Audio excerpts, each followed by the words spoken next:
Okay, so we were discussing about Maven. Maven is basically a build tool that generates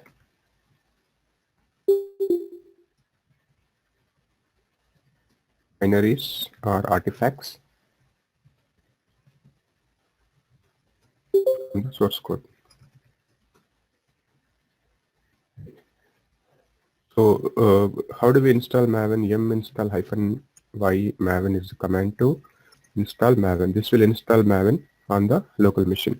And once installation is completed, when we execute mvn and with some goal or phase, this will build the project.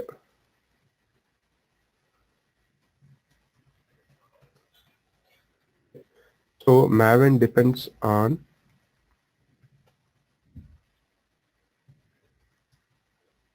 XML configuration, and that is called form.xml. It's project module. So basically here we define the phases, goals, dependencies.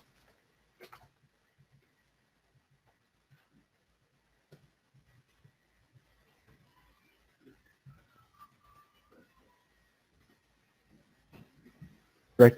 So generally, typically we have a source code, something like hello world.java is a program.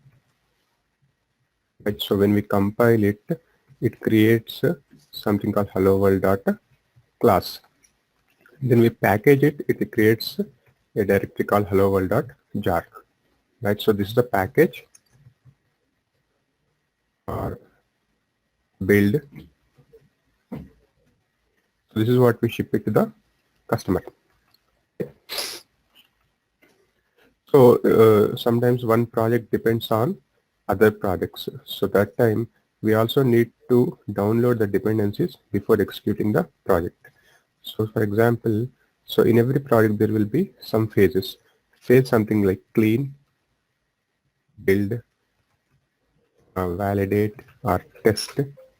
Then validate the build, then test. This is something like JUnit test. Right? Then package, then deploy. So these are the some of the phases that will have in the build lifecycle. So clean is something like we generated a jar file. When we execute clean, it cleans it, it removes everything, it cleans the environment. When we build it, it creates the build out of the source code. So this is my source code. So it will create a class file that is build. Validate is something like it will create a build. It will check whether the build is created properly. Test is it will test. It will have some unit tests. So as a developer, when a developer writes something, he has to have some JUnit tests. This is for Java. Or if you have some C or C++ language, we have some unit tests. This is something like white box testing, where we basically we check the syntaxes is fine, the variables are defined properly, that kind of things. And then when we package it, it will create a jar or var file out of this class file. So if you have thousands of class files, it is difficult to ship. So that's the reason why we combine all of them and create one archive file, that is jar or var file. Right? Then when we say deploy, this will deploy it to the Artifactory or Nexus, which is a third-party tool to store the binaries. Right? So these are the phases we have. Phases are goals. So goal is nothing but a task which will have some defined agenda, something like it, we have to execute something. So we can define our own goals. And there is something called plugins as well. This is like a feature that we need to download and install on the machine for executing some plugin, right? For example, for executing JUnit tests, we need a plugin called SureShot plugin. And then this plugin will execute the JUnit tests. Right. So for example, inside the shell script, inside the Java program, I want to do SSH to some of the machines. So we use something called JSCH plugin. So this plugin we need to download. So where do we download? How do we tell? So everything happens inside the POM only. So inside the POM we define the plugin, which is nothing but a feature. Inside the POM we define the dependencies, which are jar files or WAR files. It will download from the internet on the fly. And we also define the phases.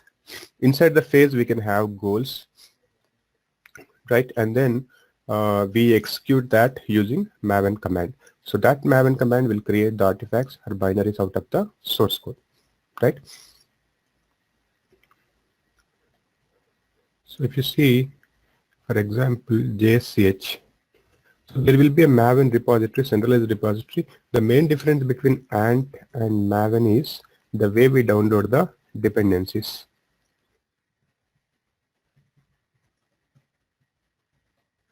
In case of Ant, everything we have to manually download and copy it to repository.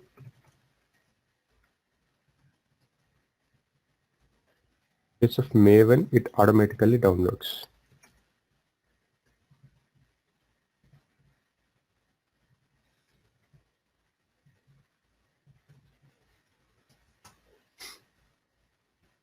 Okay, so Maven is tiny with the installation, but as and when we execute the projects, it grows because in size. So basically, it downloads all the dependencies, all the plugins, and it keeps in a local repository.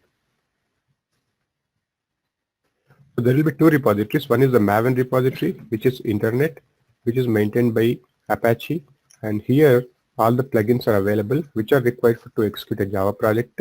So this is maintained by Apache. This is Apache Maven. So local repository, this is our machine wherein when we execute a project and if there is any dependency, it will download all those libraries or dependencies or jar files or WAR files into our local directory. So this will be inside the Maven home directory. Okay. So generally developers write the POM and they upload it to GitHub. And when we execute the project, so this POM will be picked up automatically and all the goals, dependencies, phases will be processed. But in some cases, we need to add some code, something like to give information like where the packages should be uploaded, artifact information, nexus information, where do you want to deploy. So all that stuff we need to add. But mostly all the dependencies, plugins and all, generally developers add to the pom.xml. So it's developers' responsibility to write the pom.xml. Is this clear?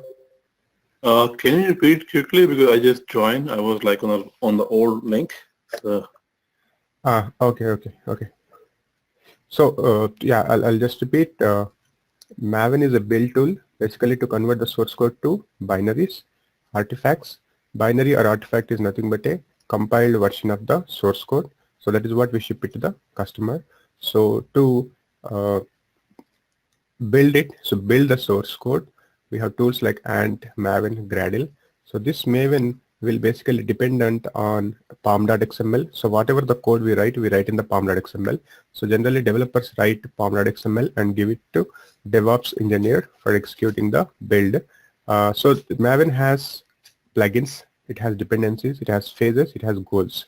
So plugin is something like a feature which we include in pom.xml. Dependencies is like if a project is dependent on libraries, binaries and all, Maven will automatically download from the internet and keep in the local repository. Phase is like validate, clean. So there are some phases, there are some lifecycle phases, and goal is nothing but a task inside the phase. We can execute a goal separately or we can execute a task, we can execute a phase separately, right?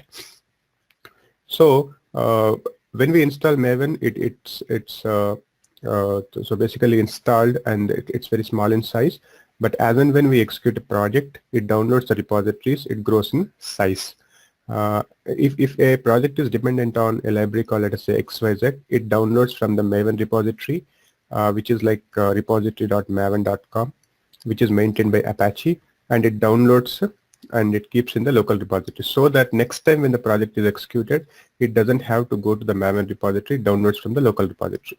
So when a project is built, what all the branches it will have. So based on that, Maven pom.xml has to be written. What are the branches we have in a project? You mean phases? Branches inside a project. Inside GitHub, we create the project. Inside the project, we create the repository. Inside the repository, we create the branches, right? Oh yes, sir. Yes. Master branch. You mean? Yes. Development master.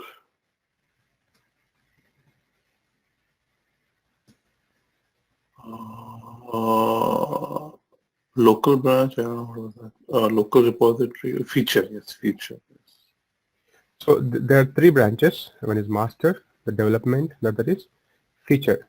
So yeah, as I said, it's a master branch is basically for. I think we discussed this. Master branch is for.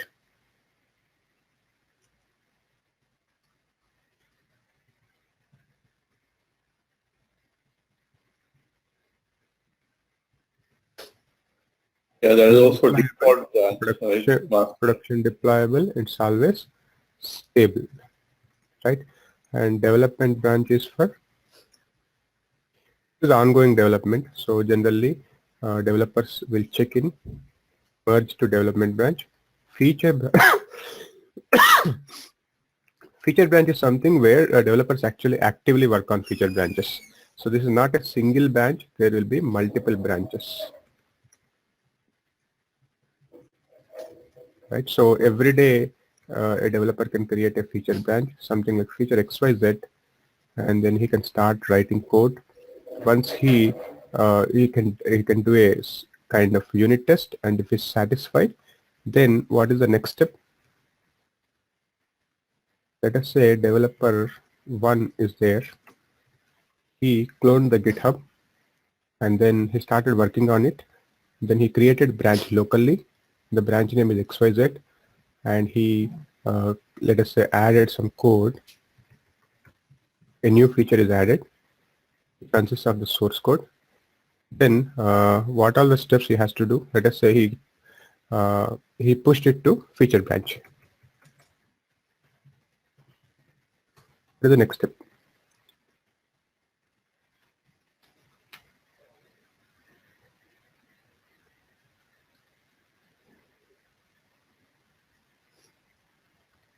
So push to feature branch. What is the next step after push? You were asking? Yes. You push to the feature branch to the remote repository or local? You're gonna push. Yeah, let us say he pushed it to remote repository. First he pushed it to local repository, then he pushed it to remote repository. Or you're gonna open a pull request to review it.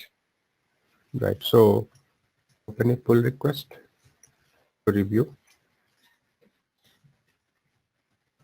And once review is completed, and here the architect or the team lead has provided the review comments, then we need to merge the feature branch with the develop branch, right?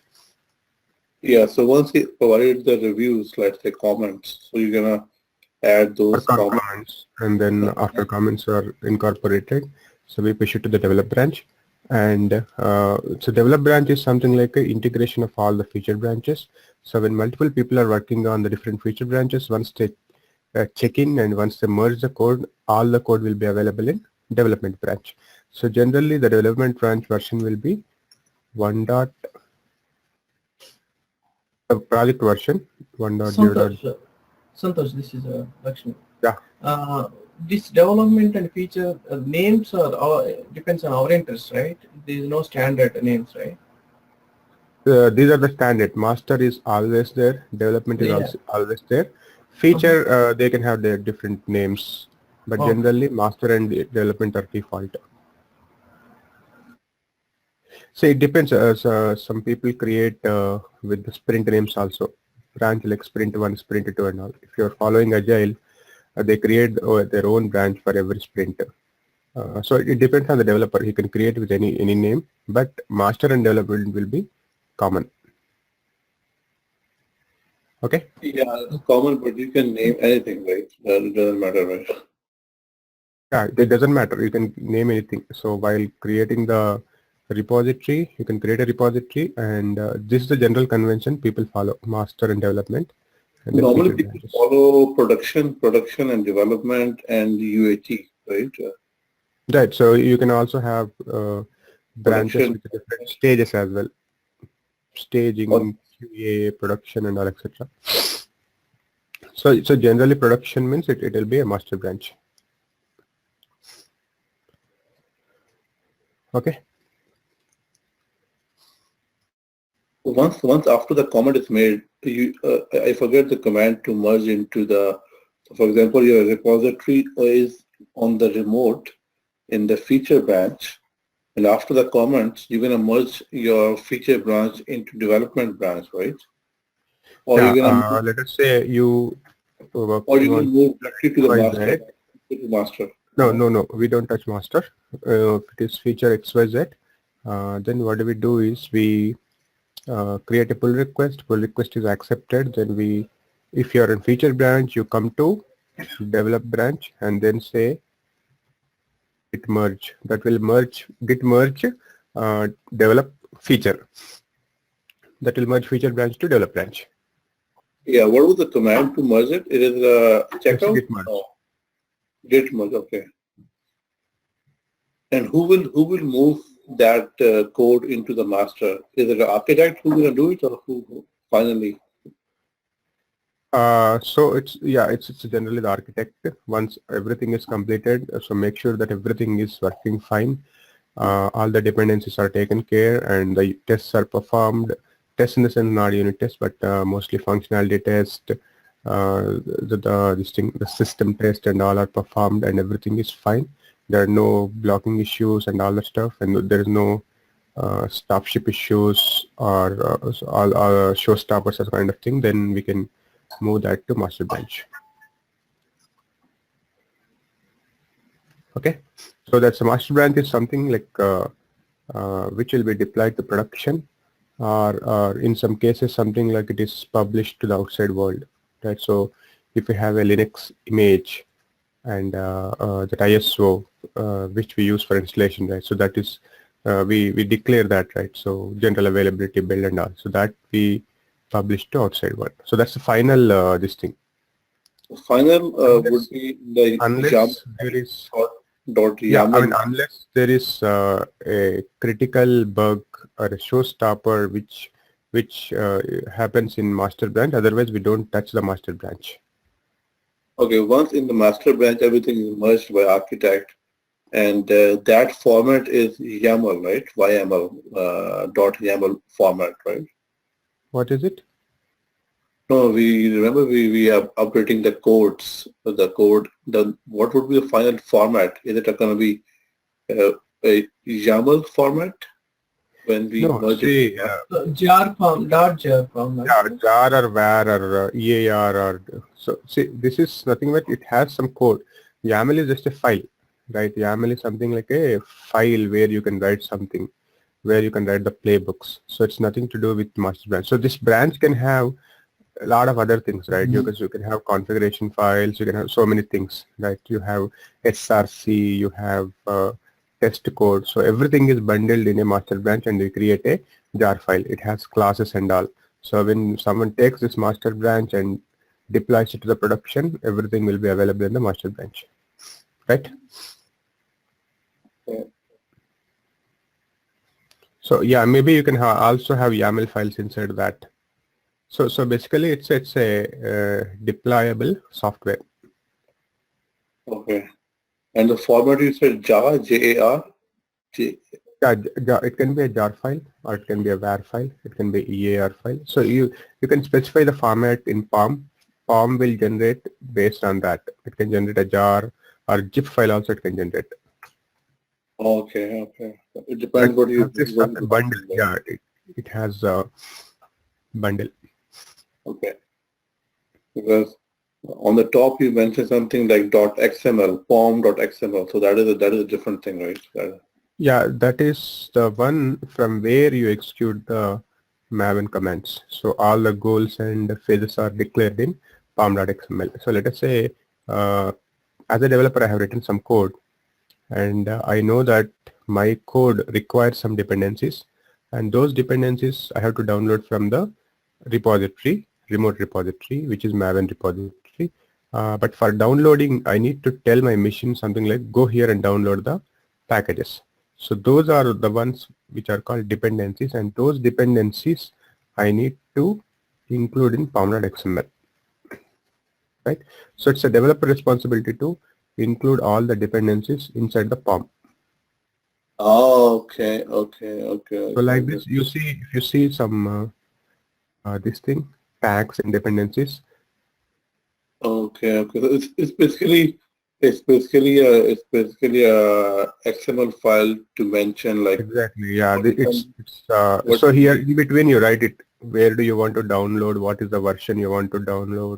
What is the name of the jar file? What is the name of the etc. etc. You mentioned here. Right? It's just like application dependencies you have to install before an application. Right. Yeah. Exactly. Same thing. Yeah. Same thing. So this can be there are hundreds of dependencies in pom.xml. So they start writing, and the pom.xml will have all the dependencies drafted. So for the first time, when you execute Maven, it downloads all of the things from Maven repository to local repository. And when it executes for the second time, it actually gets from the local repository. And if there is any version which is changed in remote repository, something like you're using 1.0.0 and there is a new version of the plugin or dependency available in the Maven repository, then it will automatically pick 1.0.1 and copy it to local repository. Okay. So that's the advantage with Maven. If it is Ant, we have to download and keep it in the local repository. Right. So like this, there will be a lot of other things also in the POM, in the XML file. So there is something called artifact ID,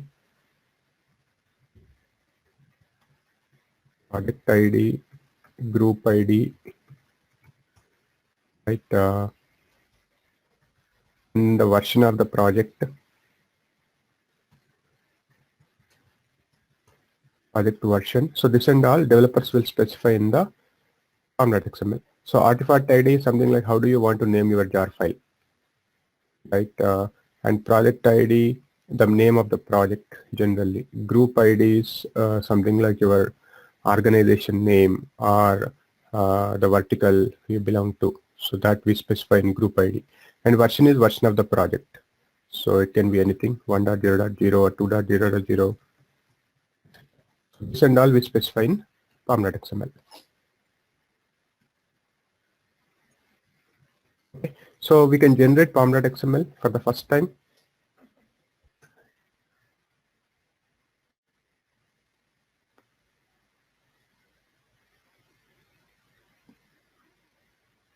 So there are two ways. One is interactive way. Other is non-interactive way.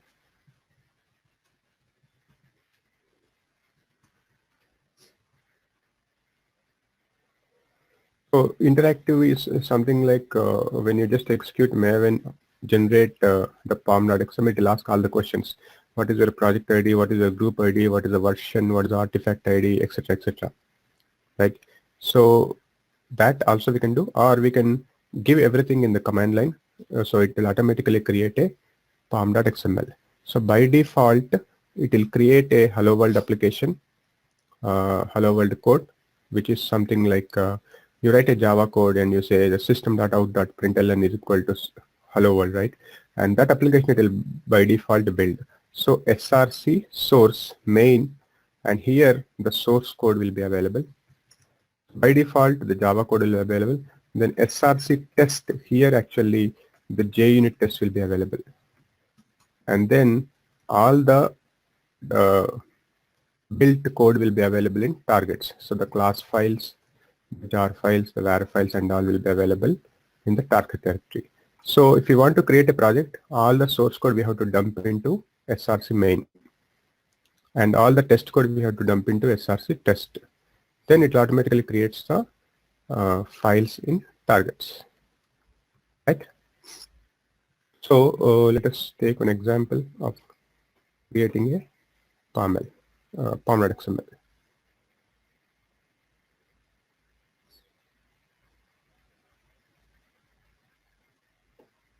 So this is the command to generate.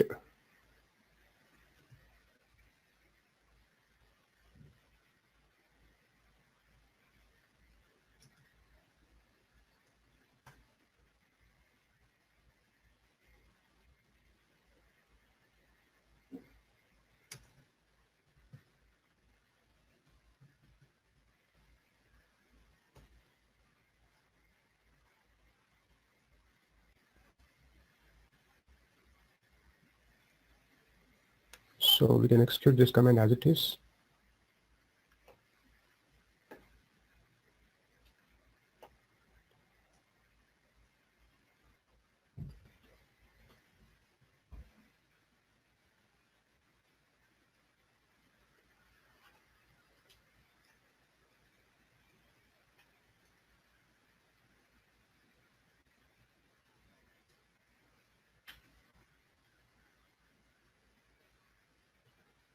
Specify the group ID, artifact ID, version, and company name. There are so many things which are not required actually. So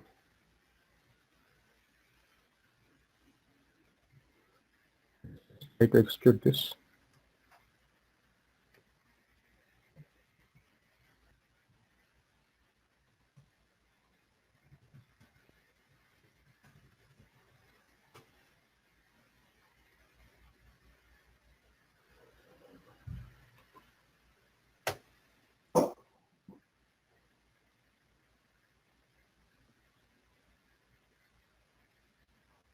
So for the first time, it tries to download a lot of things from the remote repository, which is like repo.maven.com.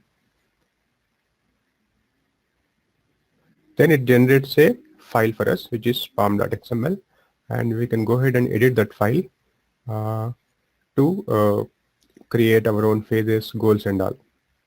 Okay. So it says build success. Let us see what and all it created. It created something called project. Inside the project, there is pom.xml and there is src. Inside src, there is main. Under main, you can have something like this directory structure, and this is the actual source code.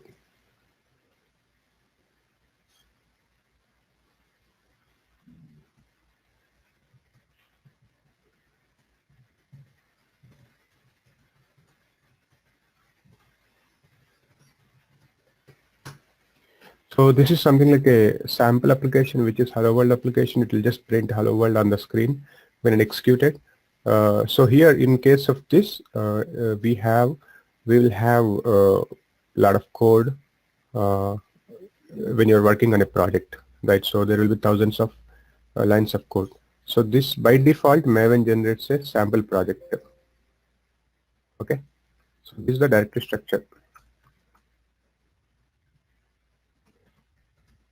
And inside the test, there will be some test code which is like a Java test, the unit test code. There will be some tests which will be executed just to check whether the class file is generated properly, right?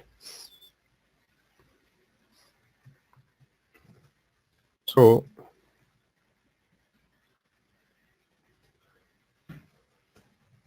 we go to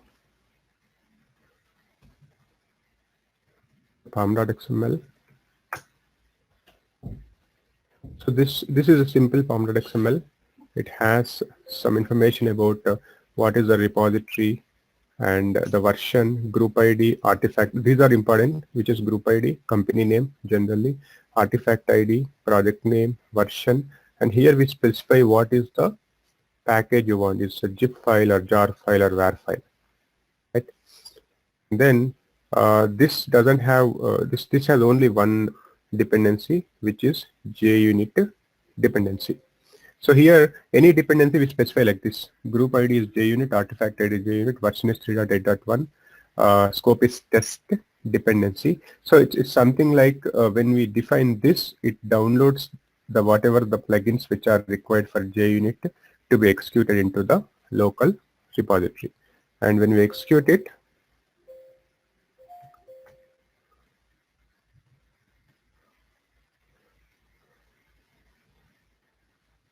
let us say MVN, I'm inside project, MVN clean. So we'll execute a phase called clean that will just clean if there is any existing binaries which are there, that will clean up, and it gives the result build success. Okay, and for this phase, if any plugins are required, if any dependencies are required, or if any these things are required, it will download from the Maven repository. Any jar files or any libraries or any binaries, it will directly download from the remote repository, right?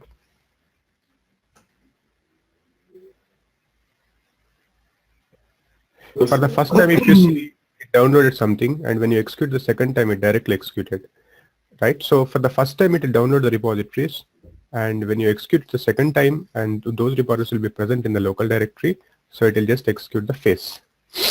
Yes.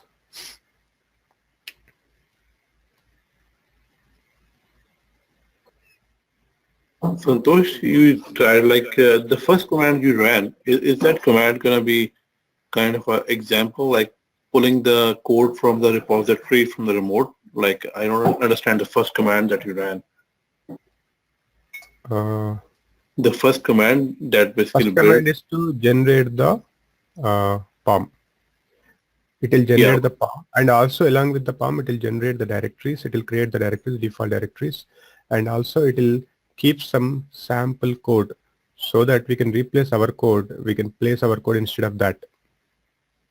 Okay, so what was the source on that command? That's just a hello world program. If you see, it is a default. It is like somewhere available. Default. Yes, some default code. It will just print hello world. Okay, so it's just for an example, right? Yeah, so it will generate a default sample project kind of example that it will automatically generate. And okay. We can replace it with our code. I mean, it's generally developer does. Yeah.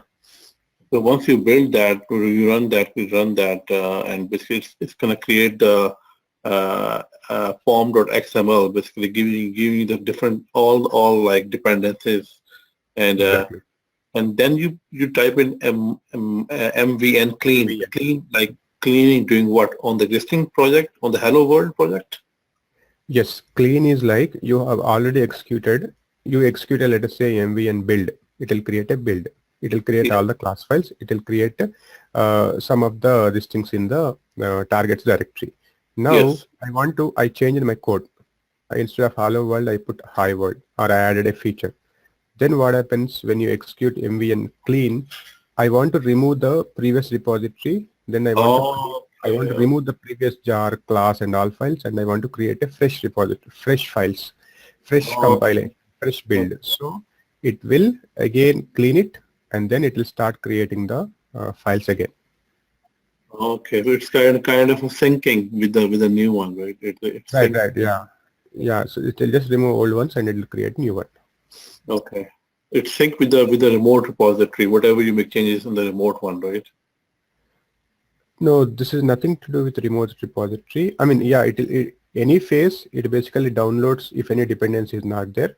But this particular clean will clean the previously created binaries, classes, and then we can execute the other goal. Once we are done with clean, then you execute MVN build or MVN deploy. it will automatically create the new binaries. Okay. Just for example, we have our own Git repository, right? And we have a jar file there. So we can target that jar file, and based on that jar file, Maven gonna be create the pom.xml, right? Yes, yeah, right. Okay. So in continuous integration, everything happens automatically. You have a GitHub, Jenkins polls for it. It downloads to workspace in Jenkins. Then Maven compiles and creates the binaries. And then using Ansible, we push that code to the test nodes. Right? Yeah. Can you also show the install command for the Maven? Is it just yum install Maven, or what is it? Yes, it's just yum install. Okay. Okay. Maven, or you can try Apache Maven.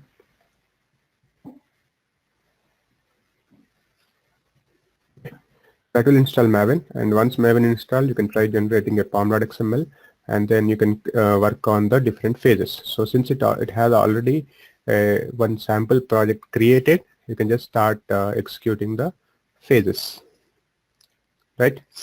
Santosh, you said pom.xml is provided by developers, right? Yes, it is provided by developer because we don't know what are the dependencies they are writing in their project and what are the dependencies a project can depend. But in some cases, we may need to edit for specifying some information related to DevOps. Right?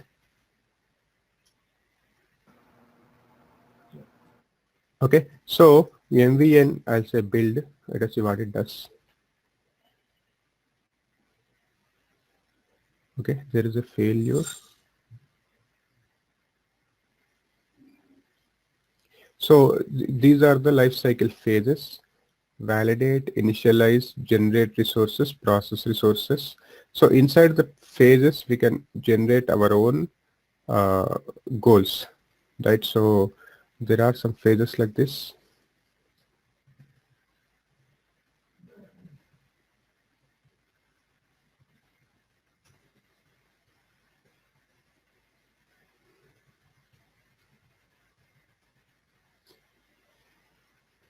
And inside the phase, we can specify the goals. So what are the goals we need to execute this process resources? Let us say I want to execute clean, then I want to execute build, then I want to execute test, then I want to execute let us say deploy, right?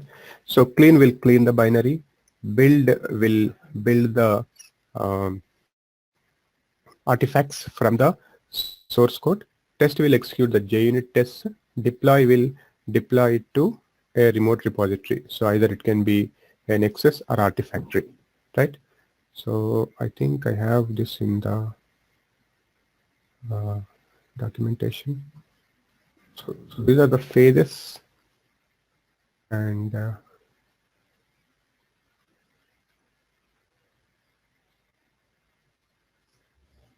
we can also have some properties defined in resources,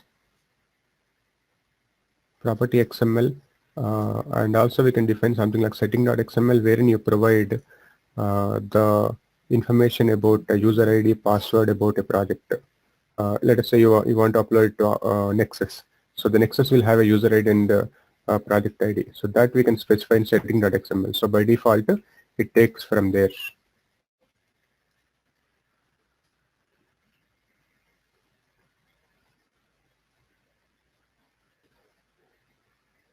So these are some of the goals which we can link it to a phase. So validate, to validate a project, compile a source code in a source directory, test compiled source code, it will test. Then package will create a jar file. Integration test, this will check if any integration tests are failing. Verify, to check if the generated package is properly generated, like jar file or var file. Then install, this will install into local repository. Deploy, this copies the package into remote repository. So let us just try. So build is not a goal, so that's why it was throwing error. So we'll go with the package.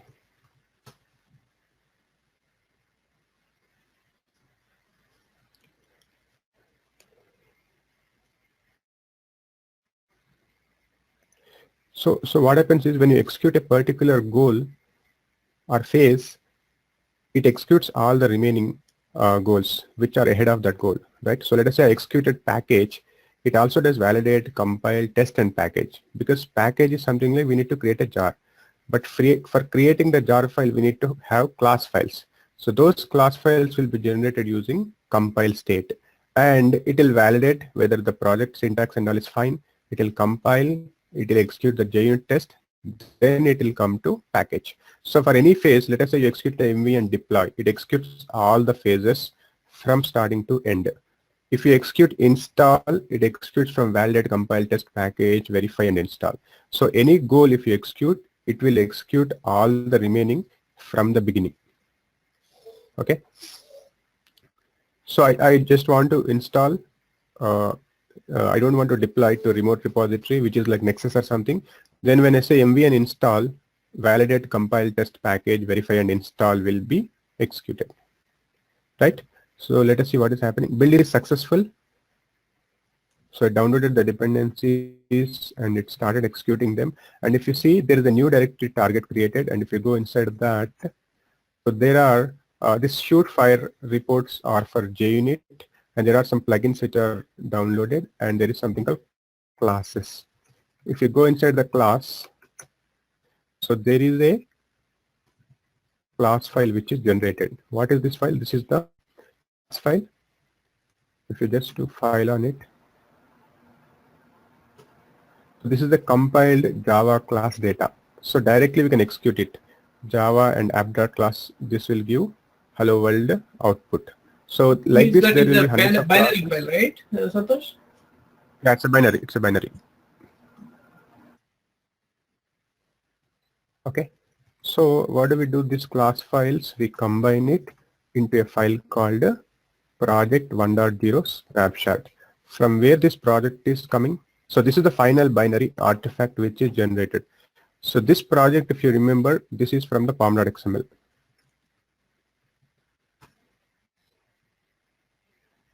Here we specified the project. So it generated the binary with project. Here we specified 1.0 snapshot. So that's why it also created with a version which is project -1.0 snapshot. And we specified the packaging as jar. So that's why it generated jar. So we can specify zip or var or EA or anything. Right? So when we say package, for the first time, it executed all the remaining goals. It created test. It created the class files. It compiled basically. Then it executed the test. Then it created the package out of the class files. Right?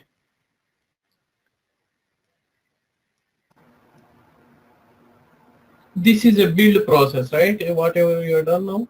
Yeah, this is the build. This is the build life cycle. Okay. After this deployment.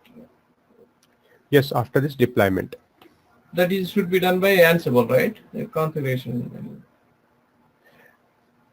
See, deployment means one way is we deploy it to Nexus. Nexus is like a third-party software for storing all the binaries, like this jar files, right? So it will create a directory with 1.0 snapshot. Inside that, it will put this project 1.0, and next time when you say deploy, it will create with 1.1. If the version is changed, then it will create copy that binary to the Nexus, right? Mm-hmm. Nexus or Artifactory. And then we use Ansible to actually deploy that into test code. Then Ansible pulls that from the Artifactory, then it copies that to test machines, then it executes the tests, and then it will send the notifications to everybody. So that's the process, whole CI. Okay, where is the Jenkins comes in? That's the next one that we'll see. Oh. So it's something like this, right? So you have GitHub setup, you have Maven setup, and you have Jenkins. So Jenkins polls the GitHub, and if there is any if change in the source code, if someone modifies something, it immediately detects and it creates a new job. That job will do a build, first Maven, then that job will push it to Artifactory or Nexus, then it will invoke Ansible playbook to copy it to Ansible or Chef or Puppet to copy it to the test notes. Right? Is this clear? Okay. So we can execute Maven with the phases or with goals. So we have seen like this also we can execute something like process resources. So this will execute all the goals inside the process resources. Who defines all these goals? Generally developers. So they have something like a phase process resources. Then inside that we can have something like deploy, test, clean, compile, what else? Package. Or we can only have one phase which is deploy that will automatically, we can have one goal deploy that will automatically call all other goals. So phase is nothing but collection of all goals. Goal is nothing but a single task that has to be performed. Right?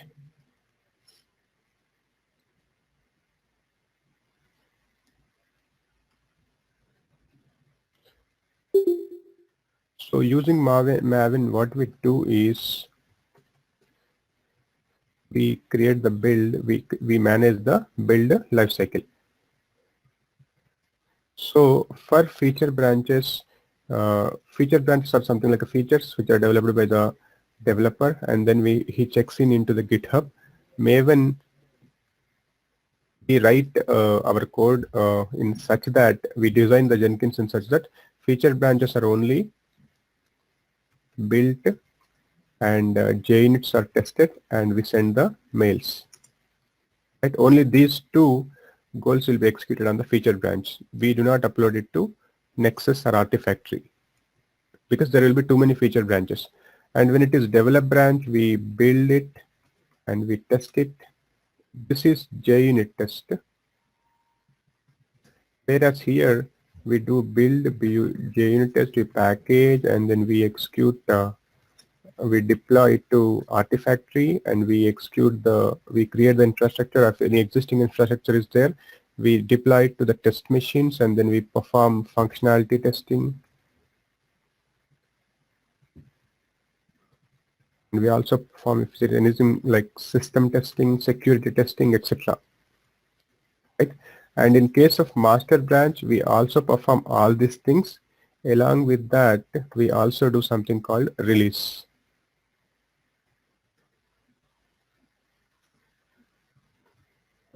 So this release is like we make sure that everything is fine, and if all the requirements for master branch are met, then we create that version. If it is 1.0 snapshot for the development branch, it will be 1.0 for master branch. So when you say MVN release, Maven will automatically change this version from 1.0 snapshot to 1.0 in the POM file. It will create the binary. It will rename it to something like helloworld.1.0.jar, and it will push it to the remote repository. Right? And it will also commit into the local repository. So MVN release will execute everything for you from the beginning to end. Is this clear? So how to do this, how to design this using all these requirements, we'll see. Okay. So we'll stop here. We'll continue tomorrow. Any questions?